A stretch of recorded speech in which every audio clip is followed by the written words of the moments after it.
Hello, Bonsoir. Bonsoir. écoutez, bonjour à tous et à tous ceux qui nous suivent sur ce live. Donc, j'espère que d'abord tout le monde va bien et que vous allez apprécier ce live ce soir. Donc, pour être honnête, il s'agit de notre premier Facebook Live. Donc, on est vraiment ravis de pouvoir échanger avec vous pour la première fois en direct. Et je tiens à préciser que vous pouvez commencer dès maintenant à poser vos questions dans la rubrique commentaires et nous tâcherons bien sûr d'y répondre au. Donc, nous avons le plaisir d'accueillir Alexandre et Suzy. Bonsoir à tous. Bonsoir à tous. Donc, comme vous le savez, l'alternance en finance sera donc le fil rouge de cet échange qui aura lieu pendant une heure de 18h à 19h. Donc, de mon côté, je me présente rapidement. Donc, je m'appelle Élise Steph et je suis chargée de projet digital sur la marque Doc Finance depuis maintenant 5 mois. Donc, j'aimerais tout d'abord vous rappeler que Doc Finance est un réseau social qui est professionnel et qui est spécialisé vraiment dans le domaine de la finance. Donc, actuellement, il faut savoir qu'il y a plus de 650 000 membres actifs sur la plateforme. Donc, sur cette plateforme, vous pouvez retrouver des offres d'emploi, plus de 4 500 offres d'emploi, plus de 100 offres de stage et presque plus de 400 offres de. Donc, Doc Finance, ça va être aussi un outil qui vous permet de vous informer sur les dernières actualités en finance. Donc, il va y avoir des articles, des interviews, des vidéos, mais aussi de vous challenger à travers divers tests qui vous testent sur les connaissances, sur les entreprises en finance, la culture générale. Et d'ailleurs, j'en profite pour vous mentionner qu'en ce moment, on a le quiz SNCF qui est actuellement en ligne jusqu'à demain. Et donc, si vous faites partie des heureux nominés, vous aurez la chance de pouvoir vous rendre au Palais Brongniart et pourquoi pas devenir le meilleur financier de France. Donc, je vais vous intégrer le petit lien dans les commentaires. Comme ça, vous allez pouvoir participer au quiz. Donc, j'insiste vraiment, si vous avez des questions dès maintenant, n'hésitez pas à les poser à Alexandre et Suzy. Ils sont vraiment là pour ça, pour vous aider dans votre recherche. Donc, on va revenir à notre sujet. Donc, je vais pouvoir laisser les deux intervenants se présenter un par un. Donc, déjà, Alexandre, pouvez-vous rapidement vous présenter votre parcours voilà. De manière rapide, en tout cas, bonsoir à tous et à toutes. Merci Élise pour l'organisation de ce chat. Et effectivement, c'est notre premier live sur Facebook, donc on est ravis de pouvoir y participer. N'hésitez pas en tout cas à poser vos questions. Donc de mon côté, je fais partie des cofondateurs de Doc Finance. Donc ça fait maintenant 10 ans qu'on a lancé effectivement la plateforme. Et pour la petite histoire, à l'époque, j'étais étudiant en finance, du coup, et du coup, je recherchais aussi un stage. Et c'est vrai que à la base, Doc Finance, c'était aussi ça, c'était aider les jeunes à trouver un stage et une alternance en finance. Donc, du coup, aujourd'hui, ça avait du sens de faire notre premier live sur ce sujet. Et effectivement, on sera ravis de répondre à vos questions, et essayer de vous aiguiller du mieux possible pendant cette heure. Okay. Du coup, je me présente, donc Suzy Aboulker. Déjà, je suis ravie d'être présente ce soir. Merci beaucoup, Lise, pour ce premier live Doc Finance. Donc, moi, je suis Talent Acquisition spécialiste chez K2 Talent. Donc, je suis dans le recrutement depuis maintenant 5 ans et notamment spécialisée sur les profils financiers, banque, assurance, IT finance. Et donc, voilà, on recrute beaucoup d'alternants, de stagiaires, de CDI, de CDD. Donc, je serais ravie de répondre à vos questions ce soir. Ok, super. Merci beaucoup pour votre présentation. Écoutez, je vais avoir une petite question de mon côté. Vu qu'on parle de l'alternance aujourd'hui, donc sur Doc Finance, quels sont les différents moyens finalement de postuler et potentiellement d'être recruté lorsque vous êtes en recherche de stage ou d'alternance? Alexandre, je vous laisse déjà la parole pour la première partie. On vous écoute. Très bien. Effectivement, comme vous l'expliquiez tout à l'heure, nous, on est vraiment spécialisé en banque assurance finance. Donc, l'idée, c'est qu'on est vraiment sur une plateforme spécialisée où on se définit aujourd'hui vraiment comme un réseau social, un petit peu comme le LinkedIn de la finance. Et du coup, l'idée, c'est de permettre aux jeunes à la fois de trouver une alternance ou un stage, mais également aussi, pourquoi pas, trouver également la formation, le master spécialisé ou l'école spécialisée qui vous permettrait justement de suivre votre cursus. Et donc du coup sur DocFinance, vous avez la possibilité d'aller sur directement les offres, ou sinon vous pouvez également retrouver tous nos événements, notamment la partie chat recrutement, où vous allez pouvoir également rentrer en contact directement avec les entreprises qui recrutent sur le réseau. Et je tiens à rajouter qu'on organise également des événements de recrutement spécial alternance. Donc, on a déjà organisé des événements, des soirées cinéma, par exemple, spécialement pour les alternants. Donc, c'était avec CNP Assurance. Une soirée Banque Postale également était prévue spécialement pour les alternants. Donc voilà, on organise aussi des after-work. Donc, là, actuellement, avec la crise sanitaire, ça a été un petit peu plus compliqué, mais voilà, on est présent pour organiser tout type d'événements, notamment à thème. Ok, écoutez, merci déjà pour cette bonne partie de réponse. Donc, si les membres ont des questions, n'hésitez pas à poser vos questions en commentaire et les intervenants tâcheront d'y répondre avec grand plaisir. C'est vraiment l'occasion. On est disponible jusqu'à 10h pour répondre à vos questions. Donc, franchement, n'hésitez pas à poser vos questions. Je vais avoir une autre question. C'est vrai qu'on parlait de cette fameuse crise et finalement, comment se démarquer des autres candidats? On suppose qu'il y a peut-être moins d'offres, plus de demandes. Quels conseils donneriez-vous à un étudiant en recherche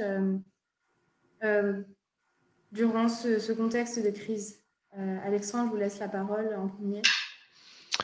Écoutez, c'est vrai qu'effectivement, c'est important de se démarquer avant tout, que ça soit la crise ou non.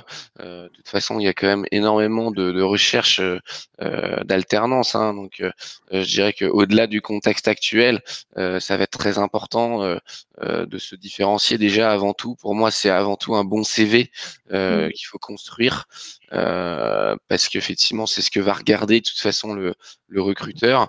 Faut savoir que le recruteur, il reste en moyenne entre 30 et 40 secondes sur un CV. Donc, pour moi, ça va être vraiment l'enjeu. Et encore une fois, ça paraît bête, mais c'est vrai que moi, je reçois énormément de CV hein, automatiquement, et il y a encore beaucoup de CV qui sont pas clairs du tout, qui vont pas à l'essentiel. Donc, se démarquer, je dirais surtout, faites les choses assez simples, assez claires. Mais il faut aussi que le recruteur il puisse comprendre votre objectif professionnel. Donc, il y a quand même un lien finalement entre le choix de votre formation, la recherche de votre alternance, et expliquer pourquoi justement vous avez envie d'aller dans cette entreprise ou effectivement dans ce secteur d'activité. Ok, merci Alexandre. Suzy. Je suis d'accord avec Alexandre. Déjà, un bon CV, c'est primordial. C'est la première chose que va avoir un recruteur. Donc, toujours un CV structuré, détaillé, mais concis. Et puis j'ai envie d'ajouter que les entreprises continuent de recruter actuellement. C'est pas parce qu'on est en crise sanitaire que les entreprises ne recrutent plus. Bien au contraire, notamment, comme vous disiez, Élise, ProBTP recrute de nombreux alternants. Donc voilà, il y a de grands groupes, mais aussi des petits groupes qui recrutent des alternants. Donc n'hésitez pas à postuler, c'est le bon moment pour postuler. Voilà, faut y aller. Oui, du coup, on a parlé des chats recrutement. Effectivement, je vous mets le lien, puisque le 25 juin, de 18h à 19h, ProBTP organise un chat recrutement sur DocFinance. Donc, il faut savoir qu'ils sont à la recherche de plus de 88 futurs alternants en contrat d'apprentissage et aussi en contrat de professionnalisation. Donc, n'hésitez pas à vous inscrire et nos collègues tâcheront de vous envoyer le lien pour y participer. Donc, voilà, donc une occasion aussi à ne pas louper. On va avoir une question Donc, je vais vous laisser y répondre, Suzy et Alexandre. Maxime demande si nous ne souhaitons pas effectuer notre 3e année en initiale, mais la recherche d'alternance n'aboutit à rien. Que proposez-vous?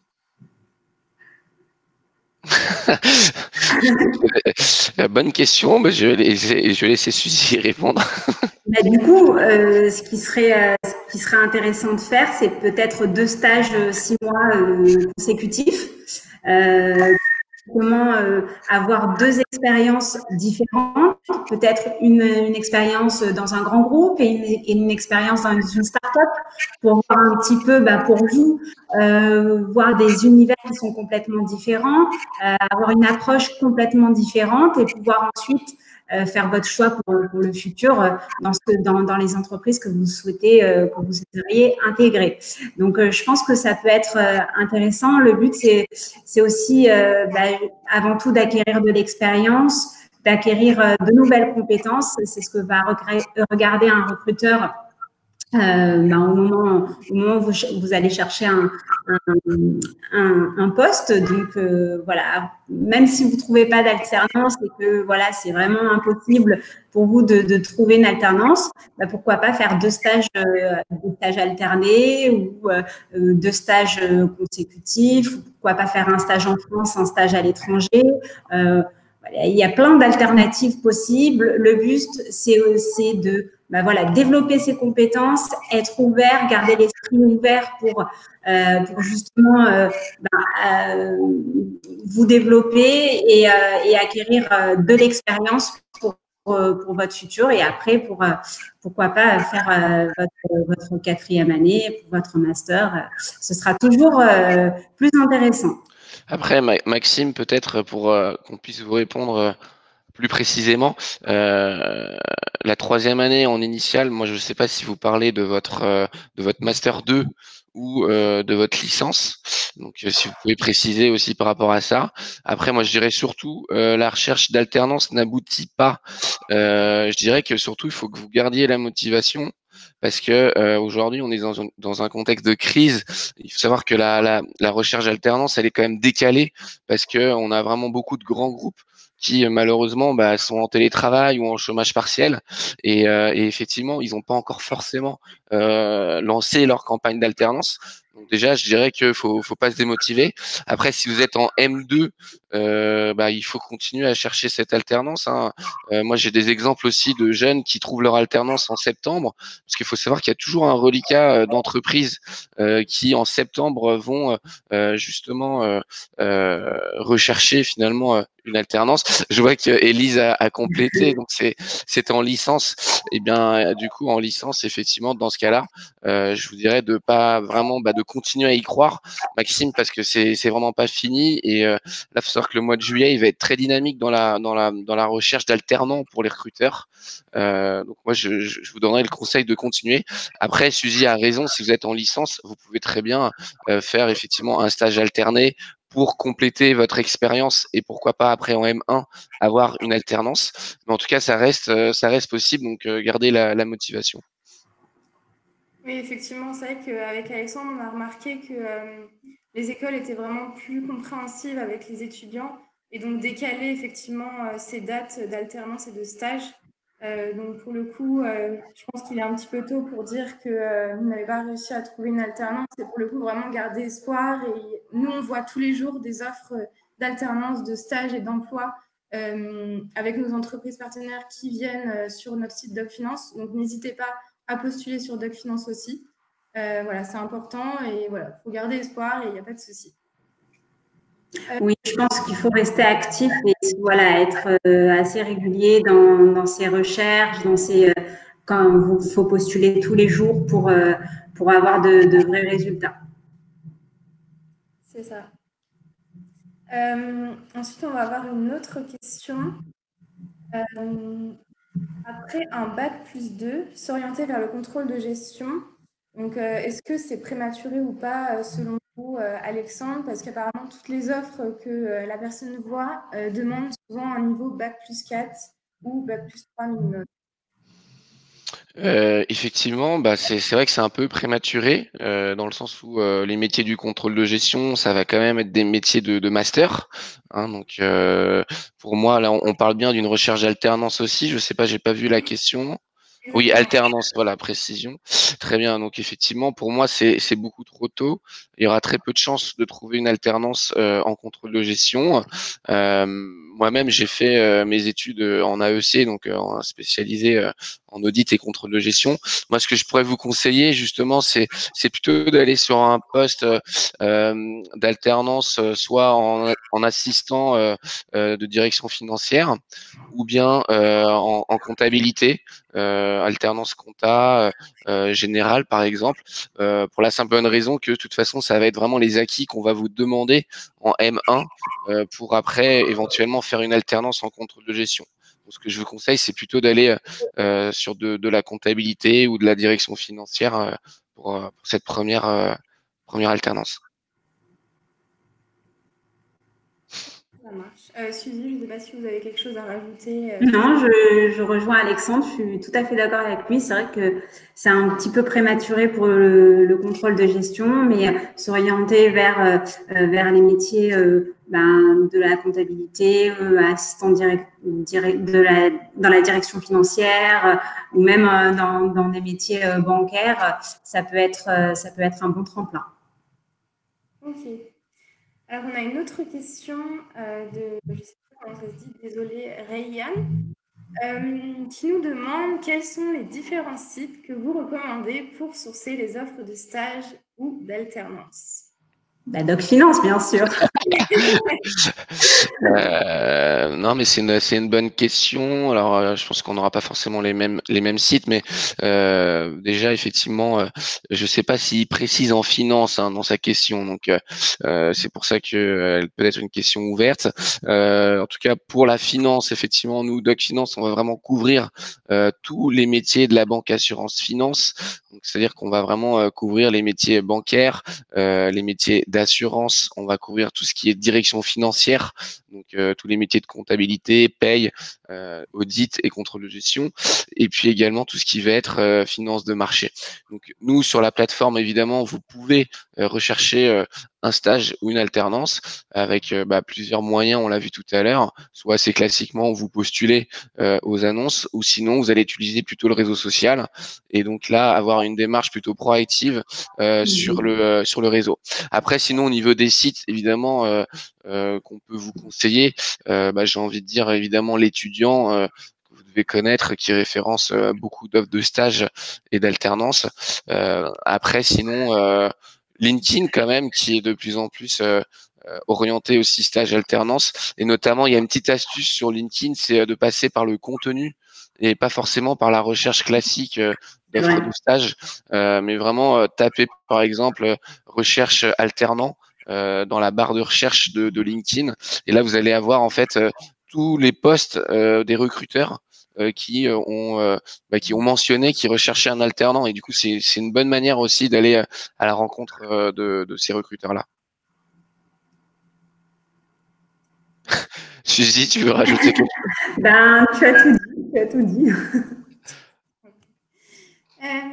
On va passer à une autre question en plus qui, je pense, est importante en ce moment vu le contexte. Amélie nous demande, elle va bientôt passer ses entretiens en visio. Ça la perturbe un peu. Est-ce que vous aurez des conseils à lui donner afin de préparer justement ces fameux entretiens en visio qui peuvent parfois faire un peu peur? Suzy, je vous laisse répondre parce que c'est votre spécialité, les visios. C'est vrai. C'est vrai. Écoutez, Amélie, il faut pas avoir peur. C'est vrai qu'en visio, on peut se dire que ça peut effrayer parce que c'est nouveau, c'est pas quelque chose qu'on fait régulièrement. Mais il faut se dire déjà qu'on est chez soi, dans un contexte familier, donc ça peut être assez rassurant. Après, toujours avoir une bonne tenue présentable, une tenue vestimentaire correcte en fonction du poste proposé. essayer d'avoir une bonne connexion déjà, être au calme, c'est important parce que ça peut perturber aussi en pleine visio si vous avez des problèmes techniques, donc ça peut vous perturber. Après, c'est vrai que les recruteurs souvent, quand c'est en visio, mettent aussi à l'aise parce qu'eux aussi sont en visio, eux aussi n'ont pas vraiment l'habitude de passer les entretiens sous ce format-là. Donc voilà, après rester aussi naturel, garder à l'esprit que ça reste un entretien, que ça va vous mener peut-être au poste espéré, donc vous vous comportez de la même façon que si vous étiez en physique. Après, voilà, faut essayer de pas stresser, de bien se préparer avant un entretien, essayer de préparer les questions qu'on peut vous poser, votre parcours, vos expériences professionnelles et votre expérience, votre parcours académique, bien se renseigner sur l'entreprise pour laquelle vous postulez, bien se renseigner sur les postes, sur le poste pour lequel vous postulez, sur les missions. Voilà. Après, si vous êtes bien préparé, que ce soit en visio ou en physique, ça change rien. Vous donnez tout et ce sera dans la poche. Ok. Alexandre, avez-vous quelque chose à rajouter sur ces éléments Non, c'est très complet. Après, je dirais juste, ça paraît bête, mais faites des essais avec un ami, parce que en fait, avant tout, la visio, c'est aussi le matériel. Donc c'est ça C'est qui est un ça. petit peu, ça peut être assez perturbant si la connexion marche mal, etc. Donc pour éviter les mauvaises surprises, moi je conseille de faire un essai, de tester sa caméra, son micro. Mais sinon, Suzy a été très complète sur les autres conseils à donner. Ok, donc très bien. Des conseils au niveau technique, au niveau de la tenue. Donc pensez bien voilà, à préparer votre entretien malgré tout, même si c'est en visio, et tout ira bien. François, ce n'est pas vraiment une question, mais nous remercie pour tous ces connects qui ont été organisés. Donc voilà, on n'oublie pas les connects, des soirées où les étudiants ont l'occasion de rencontrer les recruteurs à la recherche d'un emploi. Donc ça fait toujours plaisir d'avoir des personnes qui témoignent de leur expérience. Bah, Merci François. merci François, ça, je m'en souviens. Donc effectivement, c'est des belles rencontres aussi, tous ces événements. Bon, malheureusement, actuellement, on n'a pas l'occasion d'en faire beaucoup, mais justement, on fait pas mal de visio. Là, ce soir, c'est notre premier live justement dans ce sens. Mais c'est vrai que rester connecté aussi sur Doc Finance parce que les événements vont revenir.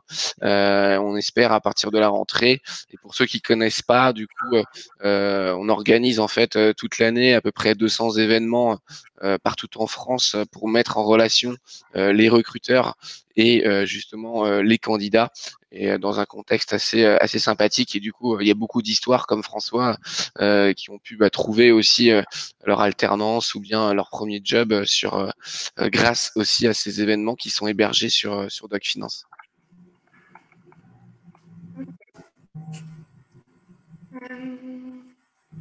N'hésitez pas à vous poser vos questions en commentaire. On a une nouvelle question de Stan qui nous demande, qu'il aimerait faire une licence pro donc en septembre 2021 après son BTS. Est-ce que c'est mieux s'il se déplace dans l'entreprise plutôt que d'appeler ou d'envoyer des mails? Pour trouver une alternance, si je comprends bien. Oui, Stan, si vous pouvez préciser, effectivement, c'est dans quel contexte? C'est effectivement pour trouver une alternance. Et dans quel domaine aussi vous recherchez votre alternance, Stan? Je suppose que ça va être en alternance puisque c'est pendant sa licence. Donc après, tout dépend de la politique de l'entreprise. Les grandes entreprises ont tendance à favoriser le télétravail et à refuser aux salariés de revenir dans l'entreprise. Donc ça dépend vraiment de l'entreprise. Stan confirme qu'il s'agit bien d'une alternance. D'accord. Bah après, rechercher une alternance sur le terrain, je le conseille pas forcément. Après, ça dépend. C'est pour ça que je vous demandais dans quel secteur, évidemment, vous recherchez.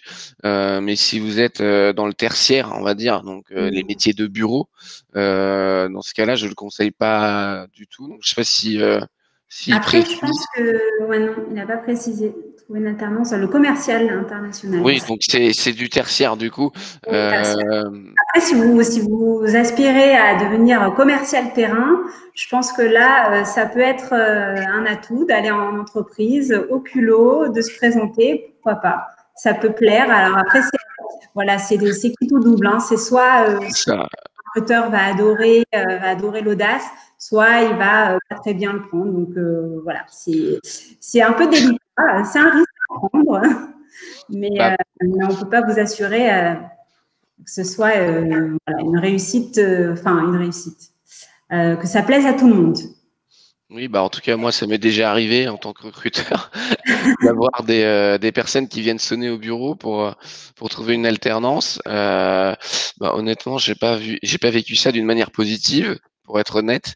Après, effectivement, tous les recruteurs sont différents. Moi, c'est mon point de vue à moi. Euh, pour moi, en fait, vous dérangez quand même la personne dans un moment de travail et qu'il n'a pas forcément envie à ce moment-là précis, en fait, de vous écouter. En fait, c'est toujours ça le problème, c'est que le recruteur, il a plein de choses à faire. C'est que faut que vous compreniez ça, c'est que le recruteur, il fait pas que recruter des alternants toute la journée. Il a beaucoup d'autres tâches de fond et peut-être qu'il va se réserver une demi-heure dans sa journée pour regarder les CV qu'il a pu recevoir. Donc finalement, y aller au culot, bah, ça peut être dangereux. Après, je rejoins Suzy peut-être sur vraiment plutôt du commercial terrain, tout ce qui va être secteur de l'imprimerie, notamment ce genre de choses. Pourquoi pas? Après, il faut se dire que si par exemple vous allez dans une entreprise, vous avez très peu de chances de tomber sur le bon décideur. C'est ça le problème. Vous allez sonner à la porte, mais finalement, vous allez juste laisser votre CV et ce CV-là, il va peut-être être perdu. Donc moi, mon conseil, c'est plutôt voilà, bah, effectivement, appeler, ça peut être une très bonne chose, orienter vers le service RH. Mais surtout, Stan, moi, ce que je vous conseille, c'est de vous travailler un fichier de candidature spontanée. Aujourd'hui, c'est ce qui marche vraiment le mieux. C'est vous allez effectivement par exemple, sur LinkedIn, vous regardez, vous tapez responsable recrutement alternance, par exemple, et donc là, vous allez avoir en fait tout un tas de personnes qui vont apparaître, donc soit via la recherche LinkedIn ou vous pouvez passer par la recherche Google également. Et là, ce que je vous conseille, c'est de faire vraiment un fichier de candidature spontanée et vous envoyez votre CV à voilà une centaine de personnes. Faut pas hésiter sur le volume hein, parce qu'il y a beaucoup de concurrence, mais plutôt utiliser plutôt les outils internet et puis après passer un coup de fil effectivement, surtout si vous êtes en recherche d'une alternance en commerce, ça aura beaucoup plus de sens de passer un petit coup de fil. Ok. Écoutez, Stan, j'espère qu'on a répondu à votre question et que ça va pouvoir vous aider pour votre recherche. Nous avons une autre question de Baptiste qui nous demande pensez-vous qu'il soit difficile de trouver une alternance en banque d'investissement alors qu'il a un master, il est au niveau du master 1 Bien, bonsoir Baptiste. Est-ce que c'est difficile? Bah, je vais répondre oui, parce que la banque d'investissement, c'est quand même un marché qui est restreint quand même en France. Hein. C'est pas un gros marché en France, hein, donc effectivement. Après, cependant, c'est tout à fait possible. Hein. Alors, je connais pas votre parcours, Baptiste. Je ne sais pas si en licence vous aviez déjà un premier stage peut-être dans le domaine qui peut vous aider effectivement à trouver cette alternance. Après, vous avez plusieurs types de banques d'investissement en France. Vous avez voilà des banques qui sont, on va dire, de petite taille, type effectivement par exemple OFI, Asset Management ou ce genre de structure. On en a pas mal. Et après, vous avez quand même les grosses banques qui ont une antenne banque d'investissement et qui là vont peut-être recruter beaucoup plus d'alternants parce que je sais qu'en banque d'investissement, ils sont plutôt friands de stages de base. Donc, les Lazare, les Rothschild. Moi-même, j'ai fait mon stage chez Rothschild, donc je connais bien le secteur. Bon, c'était un certain temps, mais ça n'a pas beaucoup changé. Et donc, du coup, ils sont plutôt friands de stages. Donc, ce que je vous conseille, Baptiste, c'est plutôt de vous orienter sur les grosses banques et effectivement de cibler les recruteurs en BFI de ces banques-là. Mais après, je ne sais pas si vous étiez là au début du live tout à l'heure, où j'indiquais aussi que il y a quand même un décalage aujourd'hui sur l'alternance et donc effectivement les recruteurs aujourd'hui vont continuer à recruter leurs alternants jusqu'à fin juillet. Donc ne vous découragez pas et ciblez plutôt les grandes banques pour moi. Ok. Je ne sais pas si vous avez quelque chose à rajouter ou la question. Non, je suis d'accord avec Alexandre, je le rejoins sur ce point. C'est vrai que les grandes banques ont plus d'opportunités à offrir que des petits groupes dans le domaine. Écoutez, Baptiste, on espère que nous avons répondu à votre question. On va revenir sur un autre point dont Alexandre a parlé tout à l'heure, la façon spontanée de Elisa revient sur le fait qu'il est vrai que pendant cette situation de confinement, il était plus difficile de trouver une alternance. Elle a postulé de nombreuses fois de façon spontanée et elle se demande si c'est vraiment nécessaire finalement de candidater de manière spontanée parce qu'elle s'est vue plusieurs refus et à force, forcément, ça démoralise un peu. Vous auriez peut-être des conseils à lui donner, comment peut-être trier spontané étant dans le commerce international. D'accord. Bah, c'est ce qu'on disait tout à l'heure. Spontané, ça veut tout et rien dire. La candidature spontanée, on va dire, moi je la conseille vivement, mais il faut qu'elle soit qualifiée. C'est ça en fait la clé du succès. Parce que si effectivement, moi par exemple, souvent je reçois des candidatures spontanées, mais enfin voilà, ça correspond pas du tout en fait à, à ce que je recherche. Donc moi, ce que je conseille à Elsa, c'est d'identifier déjà qu'il y a un vrai besoin d'alternant dans l'entreprise où elle va envoyer sa candidature spontanée. Ça, c'est le premier point. Il faut savoir que nous, notre travail aujourd'hui chez Doc Finance, c'est d'essayer d'aller chercher le maximum d'offres d'alternance et après de les poster sur la plateforme. Donc nous, nos équipes, qu'est-ce qu'elles font? Bah, justement, elles vont aller faire finalement comme des candidatures spontanées. Elles vont essayer d'identifier les entreprises qui ont des besoins. Ça, c'est le premier point. Et le deuxième point, elles vont essayer d'aller chercher les bons contacts. Donc c'est ça aussi la deuxième clé. Donc pour moi, en fait, ce que je conseille aux jeunes quand j'interviens dans les écoles, c'est de dire, mettez-vous dans la peau d'un commercial de Doc Finance finalement, qui lui va toute la journée aller chercher des offres d'alternance. Bah, finalement, ça va être ça va être créer votre base de données qualifiée. Et comment vous allez le faire? Bah, comme nous on le fait, on va visiter par exemple. Bah, je ne sais pas, vous allez sur le site l'étudiant, vous regardez les offres d'alternance, vous voyez par exemple, je sais pas moi, L'Oréal par exemple recrute une personne, eh bien vous n'avez pas forcément le contact, mais vous savez que L'Oréal recherche des alternants. Et dans ce cas-là, bah, vous avez déjà identifié l'entreprise. Et la deuxième étape, c'est d'aller chercher le bon contact. Et là, c'est ce que je disais tout à l'heure lors d'une autre question, c'est aller chercher la personne qui s'occupe des alternants. Voilà, sur LinkedIn, vous l'ajoutez et puis vous lui envoyez un message et vous allez vous démarquer. Par contre, si vous envoyez juste effectivement des mails à l'adresse recrute le nom de l'entreprise, là vous aurez aucun retour. Et là, Elsa, vous allez perdre beaucoup de temps parce qu'après, il n'y a pas que la candidature spontanée, évidemment, pour trouver votre alternance. Il y a d'autres moyens qu'on va pouvoir détailler peut-être sur d'autres questions qui viendront. Oui, effectivement. Suzy, je vous laisse répondre.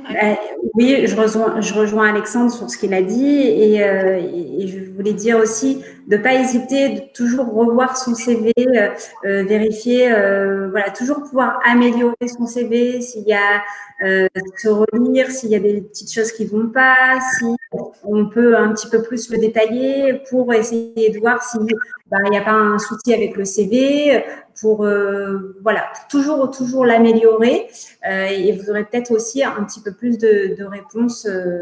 Des fois, ça vient du CV aussi, hein, donc voilà, c'est assez aléatoire, mais c'est vrai que, comme disait Alexandre, envoyer un mail sur la boîte recrutement, généralement, on a très peu de retours, tandis que quand on va chercher le bon contact, c'est à ce moment-là qu'on va avoir un petit peu plus de retours.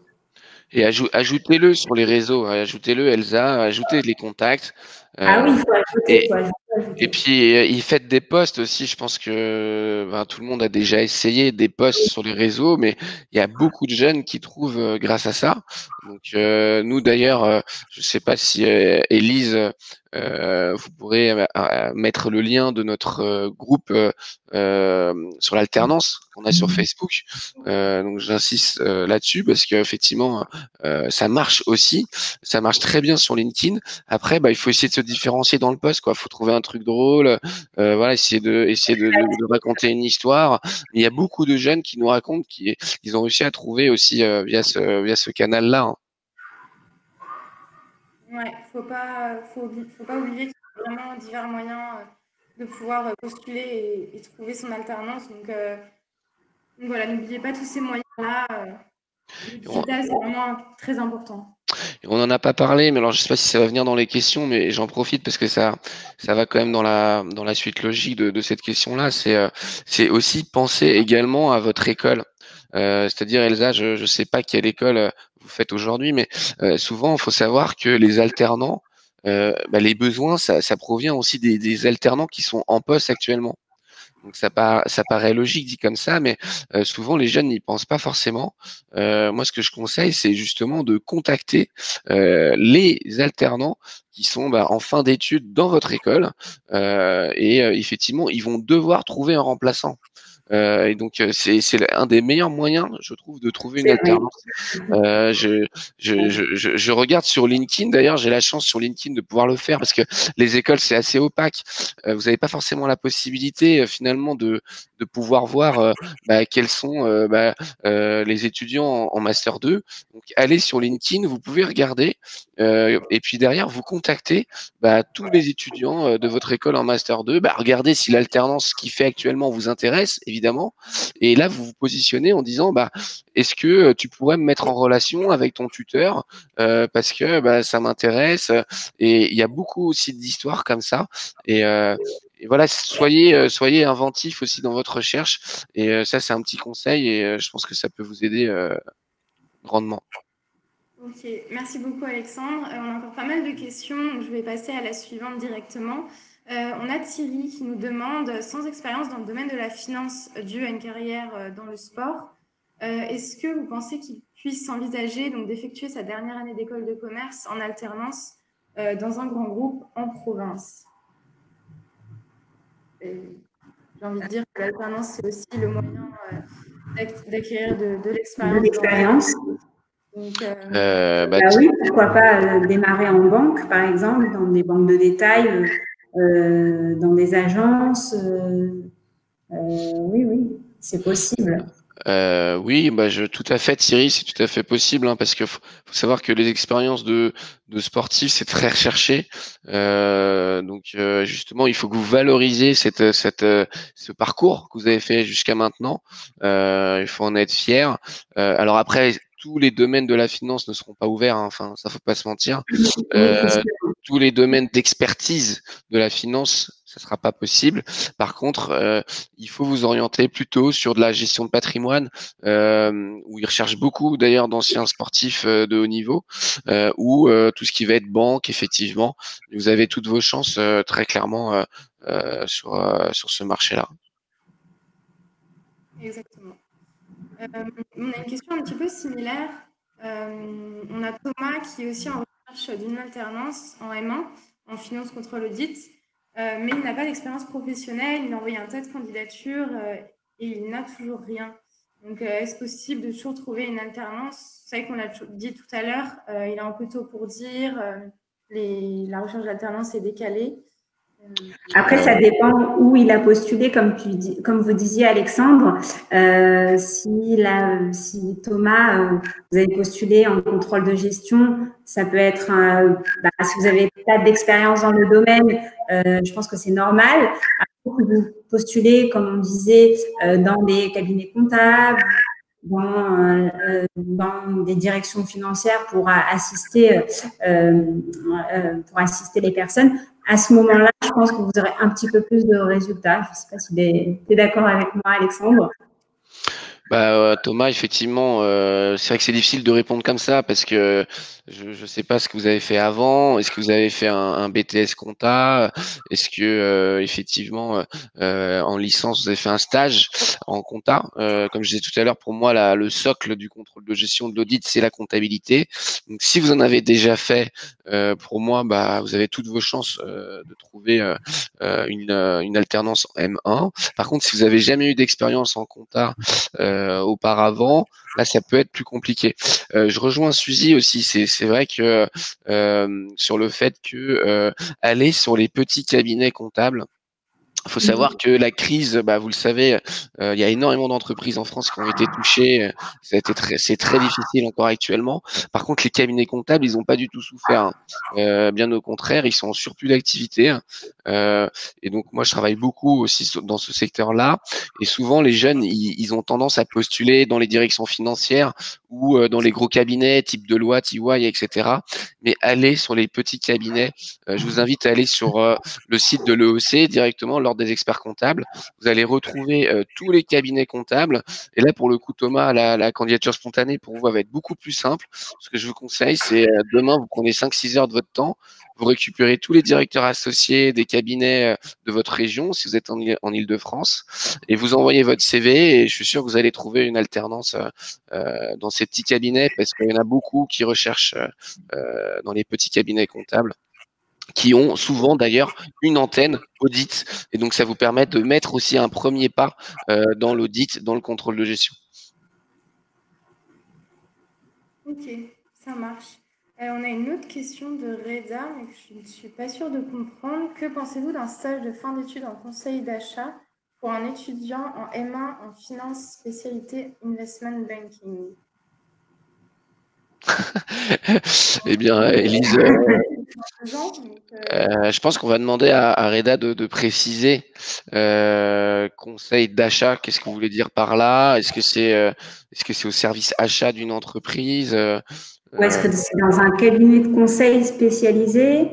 Ça va être compliqué de répondre, mais en tout cas, juste par rapport à ça, j'insiste sur le fait que votre stage est hyper important, votre alternance, que ce soit vraiment dans le cœur de votre master spécialisé, quoi. C'est pour moi essentiel d'avoir vraiment une ligne de conduite sur votre CV, d'avoir vraiment un traceur, parce que après, quand vous allez chercher votre premier job, eh bien, le recruteur, il va regarder est-ce que Reda, elle est vraiment droite dans sa carrière, elle sait ce qu'elle veut faire. Donc, mais là, on peut pas vous répondre parce que pour moi, ça veut pas dire grand-chose conseil d'achat. En cabinet de conseil spécialisé en achat. D'accord. Okay. Dans ce cas-là, je dirais oui, ça a du sens alors. Parce que ça fait clairement partie de votre master et ça permet de mettre un premier pied dans ce secteur-là qui est très difficile. Il n'y a pas beaucoup d'offres, c'est ce qu'on disait tout à l'heure. Donc, si c'est un cabinet de conseil spécialisé en achat, donc j'imagine en acquisition, enfin j'imagine que c'est ça que ça veut dire, hein, en achat, en fusion-acquisition, enfin j'ose imaginer, hein, mais si c'est ça, allez-y, ça correspond parfaitement à votre cursus. Ok.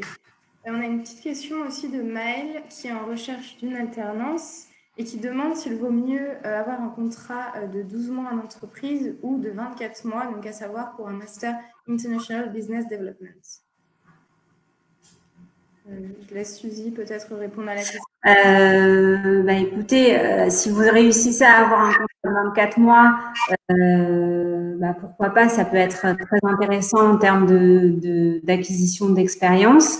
Après, si vous avez, étant donné que vous faites un master international, ce qui est important aussi, c'est de pouvoir partir à l'étranger pour avoir une expérience à l'étranger. Donc, pourquoi pas faire une alternance d'1 an, puis ensuite partir à l'étranger, faire des stages, pouvoir développer aussi d'autres langues. Et je pense que c'est important dans le cadre de votre master de pouvoir avoir cette carte-là à jouer au niveau de l'expérience, avoir une expérience internationale, c'est fondamental. Effectivement, alors après c'est vrai qu'en général, je pense que Maël doit être dans ce cas, c'est que malheureusement dans les cursus en alternance proposent très peu d'échanges à l'international. C'est un peu plus compliqué. Ce sera pour des stages à l'international. Donc c'est plutôt les écoles en initiale qui proposent ça. Après, vu que c'est vrai que vous avez fait quand même le choix d'aller sur de l'international a priori, donc ça rejoint ce que je disais tout à l'heure, et je vais rejoindre Suzy. Il faudrait absolument que vous ayez une expérience, en tout cas dans un univers international.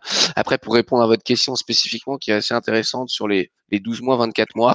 Alors moi, je suis pas forcément d'accord avec Suzy sur ce sujet. Moi, je conseille aux jeunes d'aller sur du 12 mois et pas du 24 mois. Donc ça va surprendre, mais pour la simple et bonne raison que pour moi, justement, quand vous êtes étudiant, c'est le moment aussi de trouver votre voie. Vous savez pas forcément aujourd'hui ce que vous voulez faire, et donc aller directement 24 mois dans une entreprise, ça va potentiellement vous fermer des portes, parce que c'est important, de découvrir différentes entreprises, les valeurs de l'entreprise, l'ambiance dans les entreprises. Est-ce qu'on est plus grand groupe, est-ce qu'on est plus PME, est-ce que voilà, ça c'est pour moi très important. Et le métier, est-ce que le métier vous plaît réellement? Donc moi j'irais plutôt sur du 12 mois, d'autant plus qu'il faut savoir que les entreprises, ça les arrange de faire du 24 mois, parce que financièrement parlant, c'est plus intéressant. Cependant, pour vous, en tant que jeune, si vous faites effectivement une alternance de M1 pendant 1 an, derrière votre M2, vous serez beaucoup plus valorisé. Vous aurez aucun problème pour trouver votre alternance en M2. Pourquoi? Parce que les recruteurs s'arrachent les profils qui ont déjà une première expérience et qui vont potentiellement faire leur M2. Et ça veut dire que vous allez pouvoir aussi mieux négocier votre salaire. Donc moi, mon conseil, c'est vraiment n'allez pas sur du 24 mois et faites du 12 mois, découvrez et apprenez. Et éventuellement, vous pourrez même prolonger si ça se passe bien de toutes les façons dans l'entreprise où vous êtes. Effectivement, Maël ajoute qu'il a quand même déjà effectué des stages à l'international.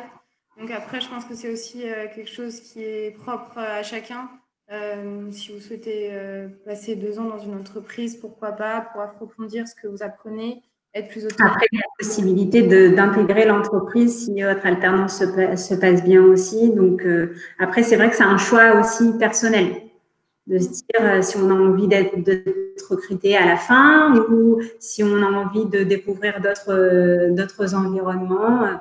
Donc, c'est vraiment un choix personnel. Effectivement. On a une autre question de Fanta. Je dirais pas que c'est une question, mais elle est un peu découragée. Elle est en recherche d'une alternance en gestion de patrimoine, précisément en banque, et elle a reçu que des refus. Pourtant, elle a modifié son CV. Je sais pas, on a déjà un peu parlé des conseils, de comment un peu se différencier des autres. Vous avez d'autres conseils à donner à Fanta? Alexandre, je vous laisse la parole. Merci Élise. Déjà la gestion de patrimoine, ça recrute, Fanta. Donc déjà ça c'est un premier élément. Donc vous découragez pas parce que il y a des alternances, parce que c'est pas le cas de tous les secteurs de la finance. Donc faut continuer, parce que encore une fois, c'est ce qu'on disait tout à l'heure, les recruteurs, pendant ce mois de mai et ce début du mois de juin, ils n'ont pas forcément été très présents à leur bureau. Donc ils ont mis ça un peu en stand-by, mais ça va s'accélérer. Donc ça, il faut continuer à y croire. Après, il faut savoir aussi qu'il y a un gros tissu en France de cabinets de gestion de patrimoine, autour de 20 à 50 personnes. Alors, je ne sais pas si Fanta, vous avez pensé à postuler dans ces cabinets-là, mais je vous invite, vous en avez beaucoup sur Doc Finance d'ailleurs, donc je vous invite à aller sur le site et postuler directement. Et après, sinon, un conseil aussi là-dessus qu'on n'a pas forcément encore évoqué, c'est le choix de votre école aussi, parce que votre école peut vous aider à trouver votre alternance. Donc, il faut savoir qu'aujourd'hui, moi, ce que je conseille effectivement aux jeunes qui sont dans une école, on va dire, de rang B, on va pas forcément une grande école de commerce, de pas hésiter à aller aussi dans les écoles spécialisées en finance. Donc, il y a Finantia, il y a l'ESAM, il y a l'ESA, qui sont des écoles qui sont spécialisées en banque assurance. Et eux, ils ont un gros vivier d'offres d'alternance. Je ne sais pas si vous vous souvenez, Élise, quand on a fait le chat, notamment avec Finantia, ils ont beaucoup d'offres d'alternance. Les âmes, c'est pareil. Et donc, du coup, n'hésitez pas à candidater dans les écoles aussi. Et vous pouvez aussi être accepté dans plusieurs écoles. Ça, faut le savoir. Des fois, les jeunes, ils disent, ah bah non, je suis déjà dans telle école. Bah non, vous n'avez pas d'engagement, d'exclusivité. Donc, vous pouvez très bien mettre des dossiers dans différentes écoles, et peut-être que eux vont vous mettre en relation avec des recruteurs en gestion de patrimoine. Et Fanta, du coup, ça va vous aider à trouver, in fine, du coup, votre alternance. Ok, merci Alexandre. Suzy, quelque chose à rajouter? Du coup, je rejoins Alexandre sur les écoles spécialisées. Ça peut vraiment être intéressant en termes d'offres d'alternance, ce qu'ils proposent. Et après, ne pas oublier aussi les petits cabinets, enfin les petits et même les grands cabinets de gestion de patrimoine. On a beaucoup de cabinets de gestion de patrimoine sur Doc Finance. Donc, ne pas hésiter à lister tous les cabinets de gestion de patrimoine pour les approcher directement via les réseaux sociaux, postuler sur les offres. Voilà, c'est vrai quand on se dit gestion de patrimoine, souvent on pense au milieu bancaire uniquement, mais pas que. Il y a aussi la partie assurance qui propose des offres en gestion de patrimoine, type Alliance, Gain Prévoyance, Gain Patrimoine, des gros groupes comme des plus petites enseignes. Donc, n'hésitez pas à aussi chercher tous les secteurs en gestion de patrimoine, toutes les entreprises qui peuvent faire de la gestion de patrimoine. Il y en a beaucoup. Donc je pense que voilà, il ne faut pas se décourager, il faut persister, persévérer et vous accrocher. Je pense que ça peut vraiment marcher. Ok, merci pour vos réponses complètes. On a une question d'Aline sur le CV. Quelle information importante attendez-vous de voir sur un CV? Ça, c'est un gros débat. Pour moi, pour ma part, déjà, mettre en titre ce que vous recherchez. Si vous recherchez une alternance, un stage, un domaine, le titre du poste que vous recherchez. Ensuite, mettre en évidence vos expériences. Alors, vous êtes étudiant, donc on n'attend pas de vous que vous ayez des tonnes d'expérience à mettre, mais ce que vous avez fait tout au long de votre parcours, n'hésitez pas à le mettre, à le détailler de façon claire, concise, mettre évidemment votre parcours d'étudiant académique. N'oubliez pas aussi de mettre les langues que vous pratiquez, les loisirs, ça peut être important. Tout le pack office, les outils que vous avez pu utiliser, les logiciels que vous savez utiliser. Très important aussi, la façon de faire ces phrases, d'exprimer dans son CV, d'écrire. C'est vraiment très important d'être très concis, d'être très organisé et évidemment de ne pas faire de faute d'orthographe. Alors, c'est bête, on en fait tous. Donc, vraiment bien se relire parce que les fautes d'orthographe, ça peut parfois gâcher son CV, une candidature. Donc, je ne sais pas si, Alexandre, vous avez des choses à ajouter. C'est très complet. Après, je dirais juste, comme je disais tout à l'heure, le CV, effectivement, ça va être lu très rapidement par les recruteurs. Donc, en moyenne, on disait tout à l'heure, il y a à peu près 30 secondes. Donc, ce qui est sûr, c'est que va falloir être très bon sur le haut du CV. Moi, ce que j'appelle, c'est le haut du CV. Effectivement, donc, comme le disait Suzy, on peut mettre un titre.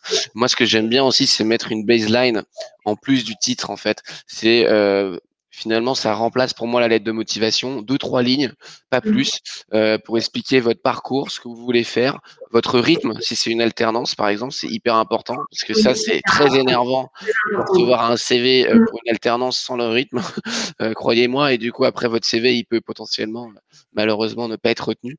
Mais voilà, 2-3 lignes simplement. Pour moi, c'est important. Mais Suzy, du coup, j'avais une question pour vous en tant qu'experte.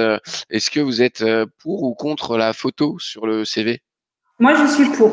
Après, il ne faut pas qu'elle soit trop grande, mais je suis pour la photo. Je trouve que c'est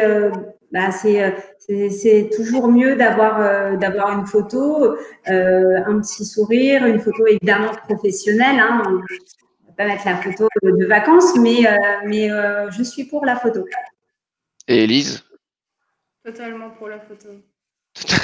Avoir juste un nom et un prénom sans avoir un visage à mettre dessus, je trouve. Bon, bah, Ça peut attirer aussi la sympathie, la photo, l'envie, donc oui. Bon, après, effectivement, attention à la photo, il faut qu'elle soit Oui, il faut qu'elle effectivement. soit professionnelle. Hein. On en a vu des photos drôles sur les. Pas trop grande, une bonne tenue. Et qui vous ressemble aussi, parce que si derrière on a une photo, finalement, quand on voit la personne, c'est pas elle, il faut qu'elle soit à jour, etc. Donc après, s'il n'y a pas une vraie photo, vaut mieux pas en mettre. Si vous Oui, n'avez pas une photo bien pro, dans ce cas-là, il vaut mieux pas mettre de photos pour moi. oui, ça peut gâcher la candidature si justement la photo n'est pas adaptée, ça c'est sûr. Ok. Je vais rebondir sur une autre question de Cécilina qui nous demande, par manque d'expérience, elle se voit de nombreux refus. Donc, elle passe au niveau du master et elle n'a pas pu effectuer son stage de fin de licence à cause de la crise. Est-ce que vous auriez des conseils à lui donner, à lui apporter, peut-être via des certifications ou autres, pour mettre aussi en valeur son CV différemment que par des stages en expérience? Oui, après ça peut être la vie active, la vie d'étudiante que vous avez pu avoir, si vous avez participé à des associations, si vous avez fait du bénévolat. En fait, toutes les expériences que vous avez pu faire dans votre parcours, que ce soit professionnel ou non, peuvent être intéressantes si elle est bien formulée, si elle va bien vous mettre en valeur. Vous avez des compétences, c'est obligatoire. Donc voilà, il va falloir savoir les mettre en valeur sur son CV et refaire une rétrospective de tout ce que vous avez pu faire en termes même de petits boulots ou de bénévolat, ou comme je disais, si vous avez participé à la vie associative de votre lycée, de votre université, de votre école, mettez-le, ça ne pourra que vous mettre en valeur. Oui, et puis après, effectivement, c'est malheureux parce que c'est vrai que on a eu beaucoup de jeunes qui nous ont dit qu'ils avaient malheureusement dû annuler leur stage à cause de la crise. Donc, notamment, on a un stagiaire actuellement au bureau qui effectivement s'est vu annuler son stage au dernier moment. Donc, nous, on l'a recruté par la suite. Moi, mon conseil déjà, c'est il faut absolument que vous retrouviez un stage. Là, c'est mon conseil prioritaire parce que des stages, il y en a. Il y a beaucoup d'entreprises qui se remettent à rechercher des stages. Il faut pas que vous fassiez une année blanche là sur votre licence. Donc, il faut retrouver un stage, quitte à ce que votre école, votre université puisse être un peu plus souple. Même un stage de 3-4 mois, s'il faut pendant l'été. Pour moi, c'est mon conseil déjà prioritaire. Après, vous avez pas détaillé dans quel secteur vous êtes, mais de toute façon, ça correspond à tous les secteurs finalement. Et puis après, sinon, j'ai envie de vous dire, intéressez-vous aussi à votre secteur. Voilà, faites des conférences. Donc là, c'est plutôt des webinaires en ce moment. En ligne, il y en a plein. En ce moment, il y a plein de webinaires. Donc c'est assez pratique. Et ça permet aussi de rencontrer éventuellement des directeurs opérationnels qui vont rechercher des stages. Des stagiaires, et vous, ça vous permet aussi de mieux maîtriser votre secteur, parce que souvent, ce que je remarque moi en entretien, c'est des jeunes qui restent un petit peu sur les cours académiques, mais finalement qui s'intéressent pas vraiment à leur secteur. Donc je pense à la finance parce que c'est le sujet du jour. Moi, ayant fait une école spécialisée en finance, je me suis rendu compte que la plupart de mes collègues de l'époque savaient pas vraiment ce que c'était la finance. Donc ce que je vous invite, c'est vraiment intéressez-vous à votre secteur. Il y a plein de choses qui sont possibles, des webinaires, et derrière, vous allez voir que des portes vont s'ouvrir un petit peu autrement. Je dirais réseauter en fait. Faites du réseautage. Ok, parfait. Ça rejoint aussi la question de Philippe qui retrouve la même raison du manque d'expérience. Donc, je pense qu'on a à peu près répondu aussi à sa question. Là, par contre, c'était donc en BTS Banque, donc dans le secteur de la banque. Là, juste par rapport à là, c'est vrai que c'est plus précis. Donc, BTS Banque, il a déjà eu, en fait, si je comprends bien sa question, c'est ça? Il a déjà fait son BTS et là, il cherche son alternance de licence. Oui, c'est ça. Il recherche une alternance pour sa troisième année. Là, Philippe, honnêtement, c'est pas. Enfin, je vais vous dire ça, c'est peut-être pas bien, mais c'est pas normal que vous n'ayez pas trouvé parce que là, vous avez le profil parfait pour trouver une alternance en licence bancaire, hein, donc là, il faut Non, continuer. en fait, il veut trouver une alternance, mais qui n'a rien à voir avec la banque, si je comprends bien. Bah Oui, qui si, n'a rien à voir avec la management banque, gestion. et qui n'a rien à voir avec la banque. Il a démarché plusieurs entreprises, mais à chaque fois, on lui Ah disait oui, d'accord. Ah oui, d'accord. voilà. Ok, ben là, je comprends mieux. Bah oui. Pas hésiter à s'ouvrir à plein d'autres secteurs. J'imagine que si vous avez alors, vous n'avez pas d'expérience. Ah, pardon. Je pensais que vous aviez une expérience dans le domaine bancaire. Mais D'accord. d'accord, ok. Il n'a pas d'expérience dans le domaine bancaire, c'est ça? C'est ça. Il a Ah, fait un BTS banque, mais il n'a pas fait de stage en banque ou d'alternance. d'accord. Donc il a fait son VTS en initial. Alors je sais pas après Philippe, parce que malheureusement le temps tourne et on pourra pas rentrer trop dans le détail de toutes les questions à venir, mais de toute façon on refera des lives hein, parce que là c'était le premier et du coup déjà on est ravis d'avoir autant de questions et du coup on va essayer avec Élise d'en organiser d'autres assez rapidement. On vous tiendra au courant, mais juste là Philippe, moi mon conseil c'est vous écartez pas trop de la banque. Enfin, je sais pas pourquoi vous voulez faire effectivement du management gestion, mais pour moi, management gestion, ça reste quand même très proche de la banque. Oui, Euh, donc, de la finance, du milieu même commercial. Donc, c'est ça. à vous ouvrir si vous souhaitez vous ouvrir sur le commercial, sur tout type de secteur, la banque, l'assurance, la grande distribution. Je pense que ça peut être vraiment valorisant votre BTS banque. Ouais. En tout cas, sachez que c'est très recherché. C'est très C'est recherché. c'est très recherché par les recruteurs. Et Philippe, vous pouvez même travailler avec un BTS banque hein, aujourd'hui Ah oui, dans la banque et éventuellement après reprendre vos études plus tard. Donc vous avez beaucoup de solutions. Mais en tout cas, je vous conseille, ça revient sur ce que je disais tout à l'heure, rapprochez-vous des écoles spécialisées en finance, en alternance.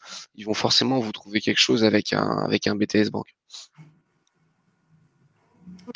Élise, il y a encore beaucoup de questions parce que je vois que l'heure tourne tout de J'ai même. encore un petit peu de questions.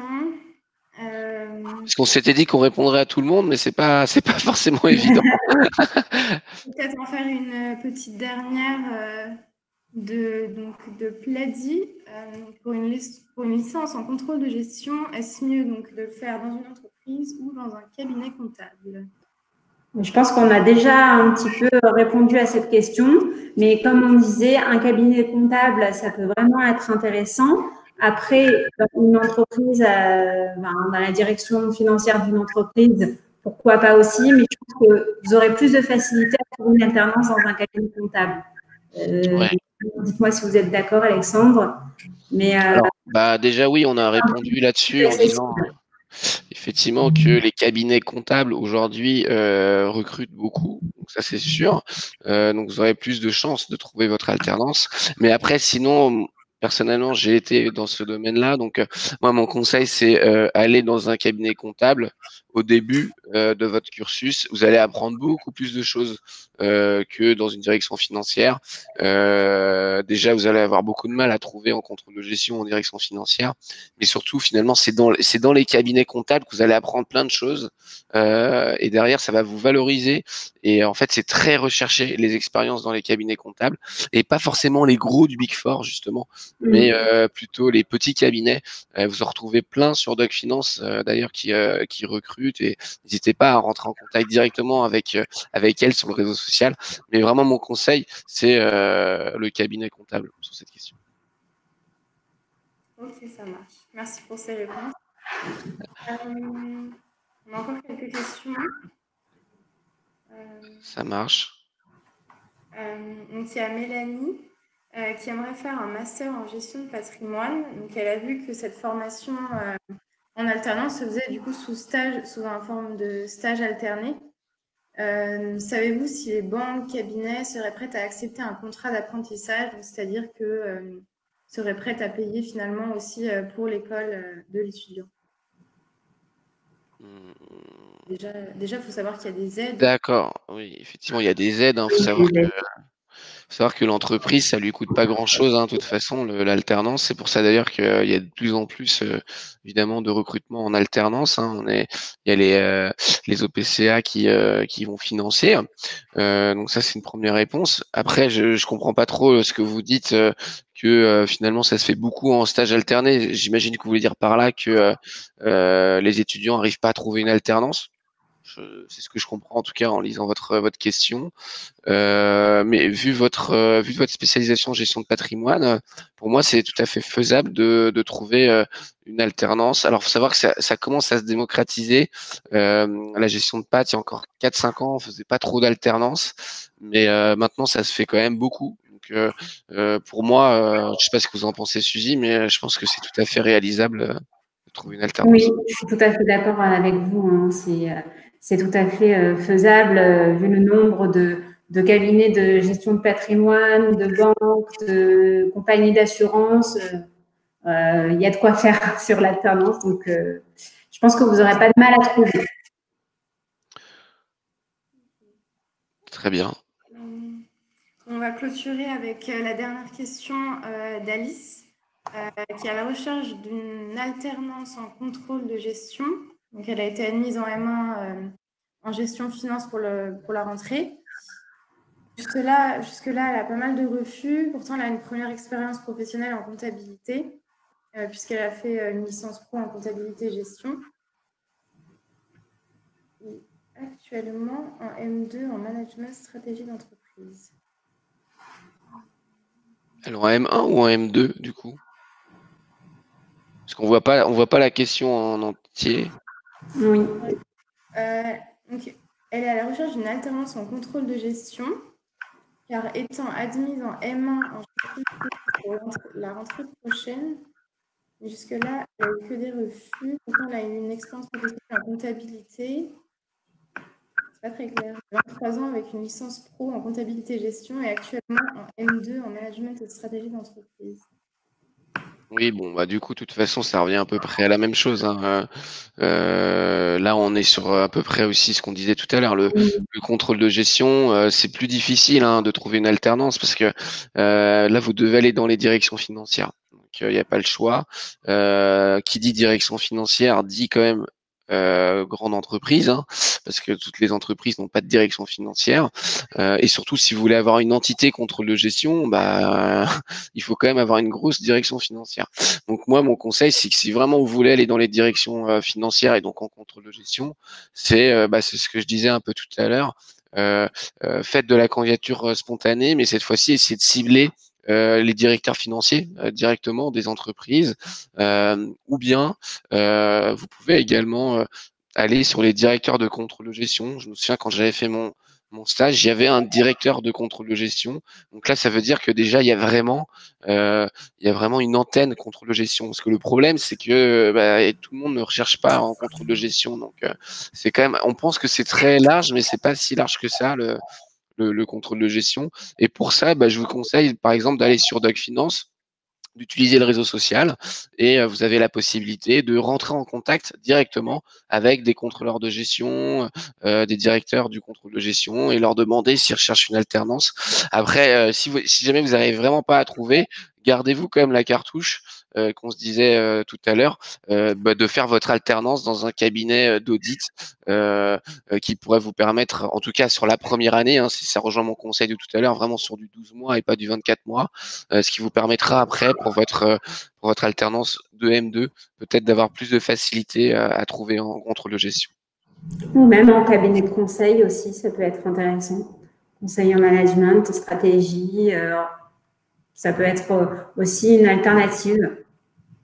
Oui, tout à fait. Ouais. Il y a beaucoup on en retrouve beaucoup aussi sur Doc Finance d'ailleurs, des Ouais. cabinets de conseil qui sont spécialisés en finance et qui vont en effet. Moi, j'ai pas mal d'amis de promo qui sont en contrôle de gestion via les cabinets de conseil. Donc effectivement, c'est un très bonne idée, C'est Suzy. un bon tremplin. Ok. Écoutez, merci pour toutes vos réponses et vos conseils. Je tiens quand même à rappeler, je vous l'ai remis en commentaire, l'événement chat recrutement avec ProBTP qui recherche ces futurs alternants pour cette année. Donc voilà, n'hésitez pas à postuler et à vous inscrire. Donc voilà, donc c'est la fin de ce chat. Donc je tiens déjà à remercier les intervenants de leur temps. Je tiens aussi à vous remercier, vous, d'avoir participé à ce premier Facebook Live. Donc j'espère qu'on a vraiment répondu à vos questions et que ça va vous permettre de vous aider dans vos recherches. En tout cas, restez connectés et je vous remercie tous d'avoir été là. Merci beaucoup, merci d'avoir été aussi nombreux. Ça a été un réel plaisir de pouvoir répondre à toutes vos questions. Et voilà, on vous souhaite bonne chance pour votre recherche de stage et d'alternance surtout. Merci Élise en tout cas pour avoir organisé ce premier live. Merci à tout le monde parce qu'il y avait beaucoup de questions, donc on n'a peut-être pas pu répondre à tout le monde, mais en tout cas je vois les messages de remerciements, donc ça fait toujours plaisir parce que l'idée c'est aussi de vous aider dans cette recherche-là. Et comme on vous l'a dit, Doc Finance, faut savoir que c'est aujourd'hui c'est 650 000 membres actifs sur le site, donc n'hésitez pas à nous rejoindre. On a beaucoup de gens qui sont en poste, donc vous pouvez rentrer en contact avec eux pour leur demander des conseils. Et l'idée là, c'était aussi de pouvoir vous rencontrer la communauté. Et donc, on reviendra vers vous rapidement parce qu'on va essayer de mettre en place ce type de live assez régulièrement en faisant intervenir aussi des recruteurs, en faisant intervenir des personnes dans la formation. Donc, merci et puis très bonne soirée à tous. Merci beaucoup, bonne soirée. À bientôt.